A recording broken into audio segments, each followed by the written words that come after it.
Hello and welcome back everyone, this is Drennon with Warframe, this time with a look at the arsenal. It is the last console that we have left in the ship to look at, and with that our fairly detailed, admittedly, tour through the ship and the orbiter will be, well, almost completed. There's still the mystery door at the bottom, but this will be part of yet another video for certain reasons. So let's have a look at what you can actually do at the arsenal. I will not go into modding here that much, that will be part of another video, simply because it would be way too much to go over with just that. So I will stick to the functionality of the arsenal itself.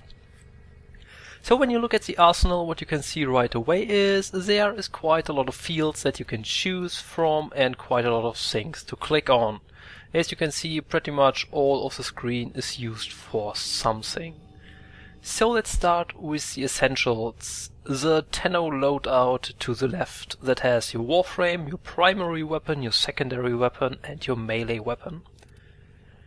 This is where you can change the weapons themselves, you can upgrade them with mods to improve them and cater them to your playstyle, and you can also change their appearance. The menus are pretty much the same for each piece of equipment where you can do that. Something that's fairly important here is when you want to change a Warframe, when you go to equip, you have all your Warframes. Why do I want to say Wayframe? Let's play Warframe, everyone!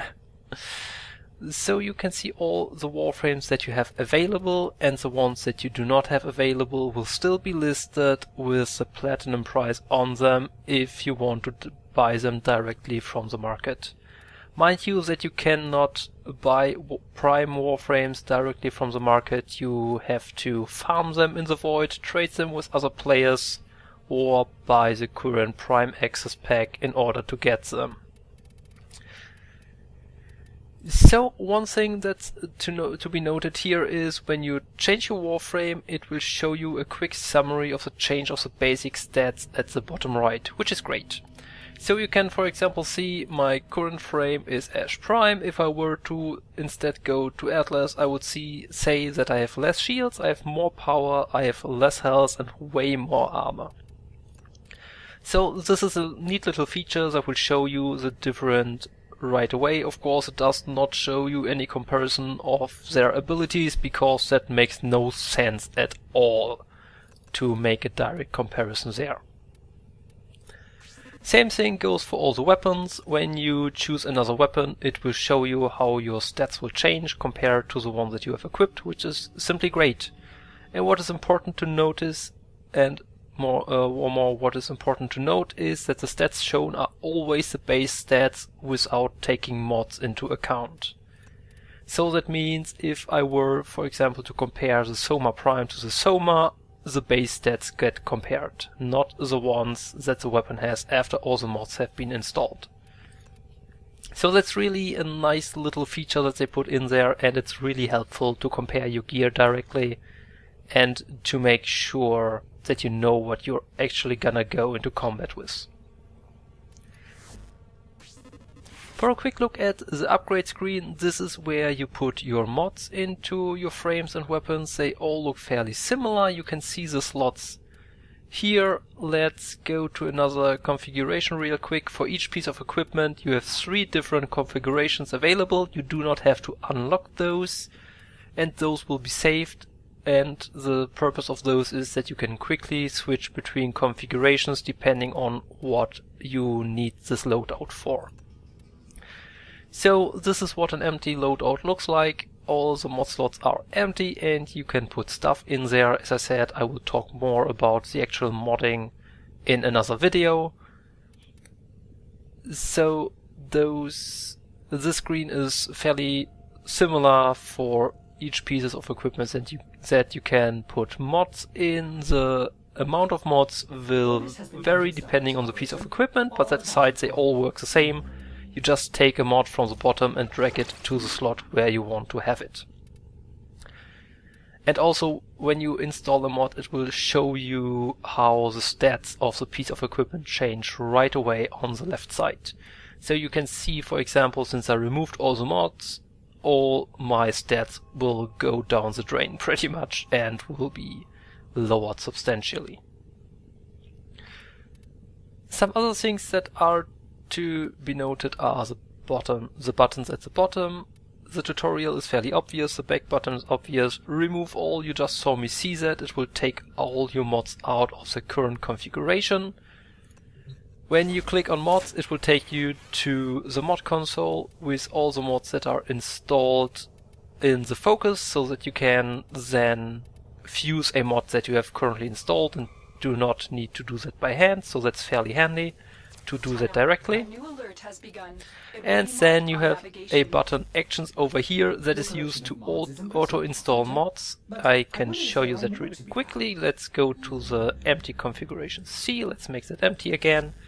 When you click on auto-install, it will choose some mods and automatically install them however the game thinks it would make sense. So if you are at a point where you are not quite sure how to mod your stuff, just choose the auto installation and it will put everything in there in a way that it's at least usable.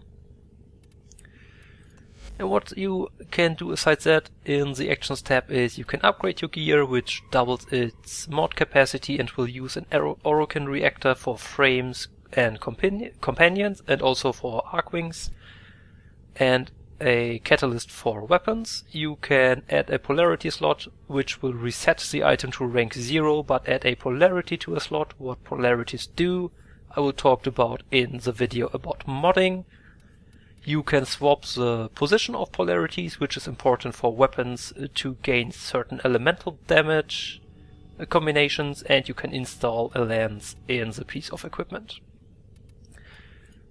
So that's it pretty much for the upgrade screen already for every piece of equipment. I will really quickly show you that for primary weapons. As you can see, it is the same thing, different number of mod slots. You still have the actions option down here with the exact same options to choose from here as well. So they are all fairly similar.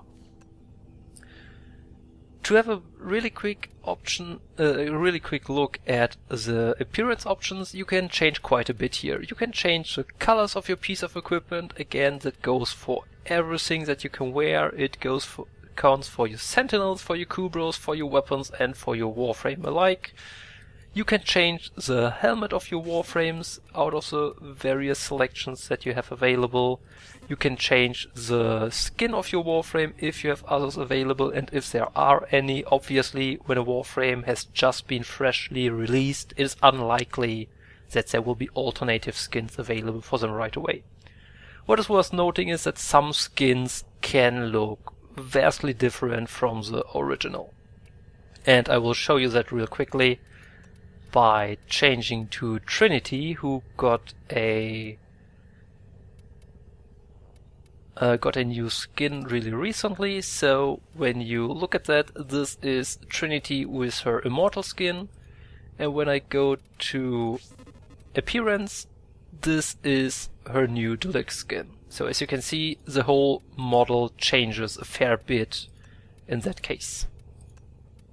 So that is quite a bit of customization that you can go through there already. What you can also change here is this all goes under physique. You can, as I said, change the skin. You can change the animation set for your frame. Each frame has a default, an agile and a noble animation set, and you can buy the animation set of each frame for platinum to use it on every frame that you own. If you, for example, want to use an Excalibur agile animation set on another frame, you can definitely do that. You just have to buy it for platinum. Under attachments, you can attach things like Siandanas, which are scars and cloaks to your warframe. You can add little chest details as well as something on the left and right arm and the left and right leg. All depends on the set of armor really. All of those, for the most part at least, have to be bought with platinum. There's the occasional event reward, or maybe something that's connected to holidays that you can buy for credits. But that aside, all the appearance items can be bought with platinum, which is perfectly fine because they have exactly no impact on your gameplay whatsoever. They are just for show. And a really neat feature that I'd like to show here, I will show you that with a primary weapon, because of course you can change the appearance of those as well as with your secondary, melee, your companion, and, well, not the appearance of a companion weapon, but you can still change and upgrade those in the case of the sentinels anyway. So when you go to the appearance of your weapons, there is this nice option to copy your Warframe colors, which will simply take the color scheme you chose for your Warframe and apply it to the weapon. Which is great to make sure that your weapon suits your Warframe's color scheme and is a really quick way of doing things.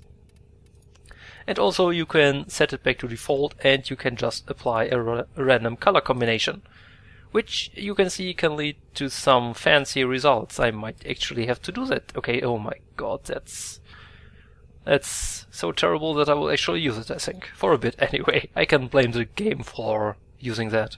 And you can also, for the weapons, you can deactivate them when they are holstered if you do not want them to show when you do not have them drawn. And again, this is the same for all the weapons. The one difference down here with the companion loadout is when you choose a Kubrow, then you cannot give him a weapon, you can only choose a weapon for a sentinel. But that aside, the thing is exactly the same. You have, under upgrades, you can put mods into your sentinel, and under appearance you can change the color, the skin, and various other things. One more thing that I would like to note with the Warframes are the regalia, which contain emblems on your shoulders. You can see them right here, my two emblems. On the one shoulder I have my clan emblem, which you actually have to buy for platinum once. I think it's 20 or 30 platinum, but then you can use it forever. It will always show the emblem of your current clan. And on the other shoulder I have my Stratos emblem, which gets more fancy with every event that's connected to it that I do. Most of those can be obtained through events, so when you play the game, by time you will have a variety of them to choose from. Again, something that's great to just customize your frame a little bit more. Also worth noting are the sigils. You can put one onto the front and one onto the back. As you can see here, the nice little snowflake is on the back, and at the front I have my assassin sigil, which is the sigil of my primarily used syndicate. And that's exactly the reason why sigils are fairly important, because here you can change them however you want. Again, sigils, very much like emblems, get awarded fairly often for events. Bosses drop them as well though, so for example I have a Stalker sigil there, a Tilrejo sigil, and so on and so forth.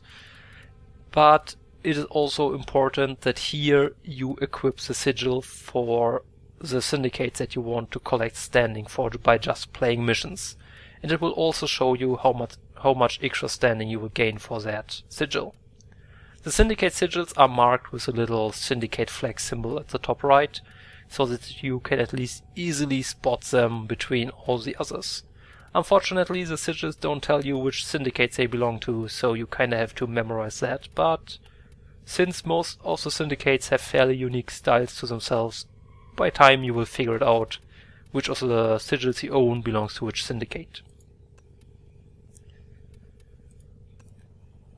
So that is the top part of the arsenal pretty much done, which is the biggest and the most important part of the loadout. So you can compare your gear to the gear you switch to, and you can upgrade this with mods and change its appearance. And also, what is nice, when you go to your Warframe and click on abilities, not only will it show you which abilities you have available with this Warframe, including which ranks they are at and at which Warframe ranks they will get better, because the abilities of Warframes are not all available from the start. As you rank up your Warframe, you will unlock more of them, up to 4 of course, with all of them. It says here, down here in the info as well, abilities unlock and level up as you rank up your Warframe. So you start off with nothing. By rank 10 you will have your 4th skill unlocked, and by rank 30 you will have all 4 skills at maximum rank, which is rank 3. What is nice here is this little option down here, view stats with mods. So when you click that, it will show you actually how your stats are affected by your mods. Let me switch back to Ash Prime for that really quickly to show you. Let's go to his abilities and view his stats with mods. As you can see, those are his base stats, and when I look at them with mods, they will show in green, or when they actually get worse, which is possible. When you use corrupted mods, then they will be shown in red, so that you know what actually changes by the mods that you are using on that Warframe. It's a really neat little feature that was recently added, I actually think, because I have not noticed it myself until recently. So after the 2 loadout sections, you notice that there is a gear section down there. One, just for real quick noting, is the emotes section. You can take up to 10 emotes with you. Currently there is 16 of them. Emotes don't do much aside from being nice little animations that you can use during the mission. They don't do much aside from that. They are just there for the fun of it. Also usable in dojos, I'd hope. I did not try that yet because I'm not in the dojo too often, I have to admit. But what is a more important section in under gear here is the gear itself.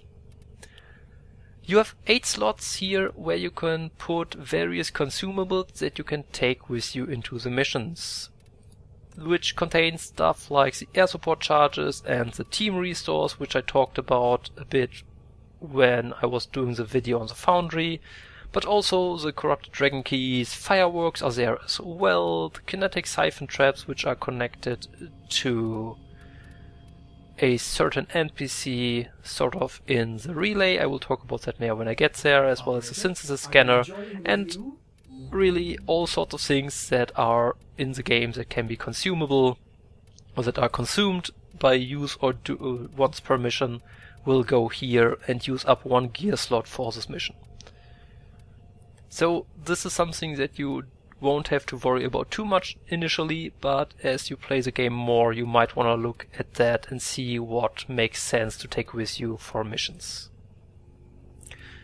And that's the left part of the arsenal pretty much done, which is also the most important part of the arsenal itself, I dare to say, because this is actually where you equip your frames for combat.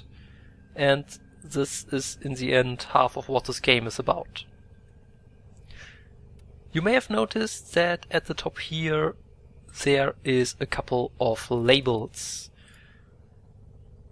Those labels are pretty much prepared loadout slots. You can set them up, and this is one of the few things that are tied to your mastery rank, because as you increase your mastery rank you will get more loadout slots. You don't need them, but they are certainly good to change your gear really quickly. As you see, as I switch through them, it will automatically change my frame and my weapons depending on what I have set for that particular set of gear. And what is also worth noting is that, as I've shown you, there is always 3 configurations for every item. When you switch to an item in a loadout, it will always pick appearance. By the way, the appearance has 3 sets always as well that you can use to quickly switch through them. So it will always pick configuration A for upgrades and appearance, but when you have a certain configuration chosen for one of the loadouts, then it will automatically load that as well. So this is really a way to really quickly choose a loadout that you use to, for example, a particular kind of enemy or a particular kind of mission. Very much a case of a convenience feature, nothing that's really needed. Lately I mostly just run with the default one. And connected to that you also have the loadout options down here, by which you can duplicate the loadout, which essentially means you will create a new one, you can delete it and you can rename it, which is certainly needed if you have multiple loadouts to rename them so that you know what they actually do.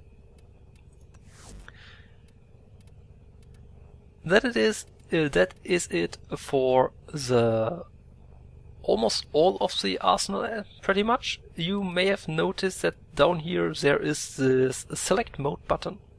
So what is this about? You have different loadouts for essentially 3 modes of the game, which is cooperative, which is a basic mode of the game where you play with other players. You have Arcwing, which I will show you in a second what that changes, and you have Conclave. Conclave I actually never used myself, but it is pretty much the PvP loadout. As you can see, no companions, no gear, and also the amount of weapons that you can choose should at least be a little limited. I'm not sure if by now all weapons are in there, but they do not have all weapons in there by default, and not all mods are allowed in the Conclave by default as well, I think. So that is one mode that you can set up loadouts completely separate from everything else as well. And also, as you can see, there's apparently only one Conclave slot that I have available, but I'd assume that you can unlock more when you play more in the Conclave. So the other mode that is more important or more interesting maybe, especially if you are a PvE focused player, is Arcwing. Not everyone likes Arcwing. I personally enjoy it when I play it, and it is also tied to a few quests in the game which evolve around a few warframes, so you cannot obtain every warframe unless you buy it, of course, if you don't do Arcwing, because Arcwing missions are simply part of the quest line, and it pretty much works the same way as every other part of the arsenal as well. You have your Arcwing ranged weapon, and your Arcwing melee weapon.